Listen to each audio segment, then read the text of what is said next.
Well, today without any longer introductions, hello there, I'm Anthony and we'll be talking about Dark Affliction's 5 stages of grief.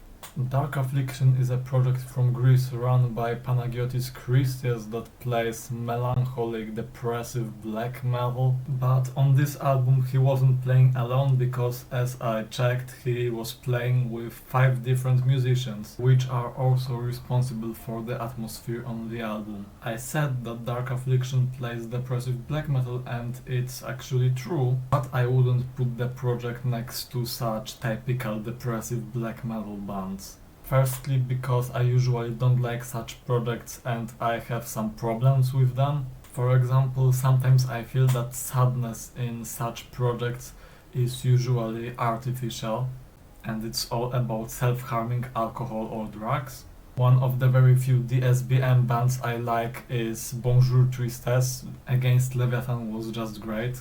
And my pal tells me to listen to Leviathan again. My mind sometimes a little resists, but maybe I will try soon. But if you want to hear something really sad and with gloomy backstory, then check out Ethereal Shroud's Trisagion. I won't be talking about it here because it would take a lot of time, but I will leave the story for you to discover. Great black metal with strong funeral doom influences, also in music and in the track's length. And secondly, Dark Affliction is more original musically than most of the SBM bands. The album doesn't try to be so raw and aggressive, but it delivers us lots of atmosphere and that's why it's calmer.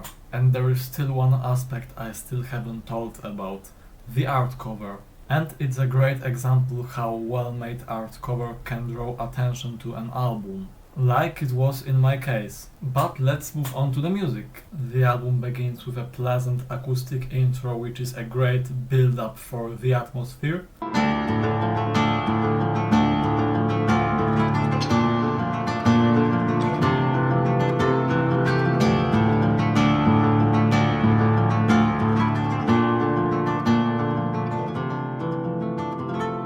And it reminds me a little of Blasphemous, more precisely of Convent of Our Lady of the Charred Visage, just same acoustic vibes. And the next track begins with some catchy fast riffs.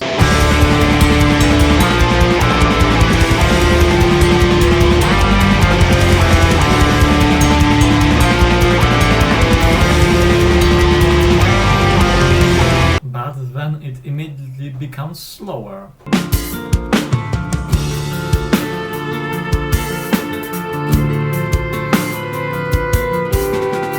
Happens a few more times on this track, but the part which needs more attention is that slow solo.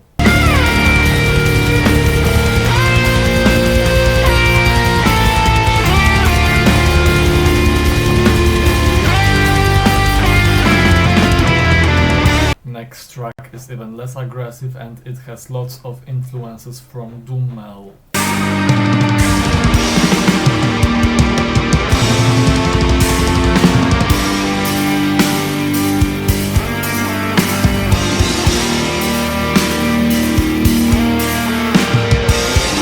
But it becomes faster at the end and even some deep female backing vocals appear.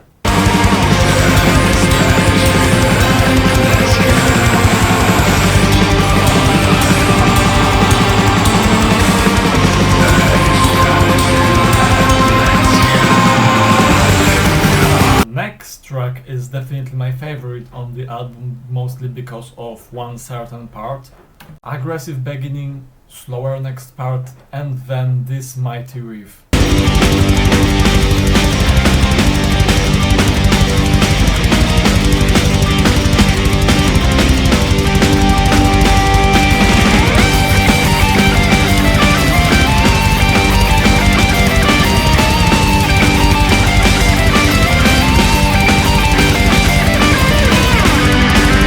Which also reminds me of my favorite Dark Souls influenced melodic black and death metal Firelink. Great project. and the last two tracks on the album are the calmest. Obviously with some 30 seconds long aggressive parts, but it's still the same story. So I won't be stealing you the whole fun from discovering the album, and I'm encouraging to discover it yourself. And that would be end for today. Thanks for watching. If you enjoy what I do here, then you can like this video, hit the subscribe button and share it for someone who also might enjoy. I would be really grateful. And see you in next videos!